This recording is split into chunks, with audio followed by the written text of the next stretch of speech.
The Chinese embassy in Tanzania has donated daily necessities to 136 students with disabilities at a primary school in Tanzania's port city of Dar-es-Salaam.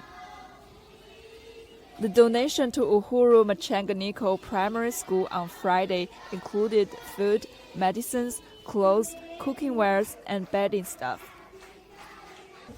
Na vifaa hivi wametupatia chakula, wameleta uniform, wametoa dawa, wametoa mito kwa ajili ya watoto wetu kulalia.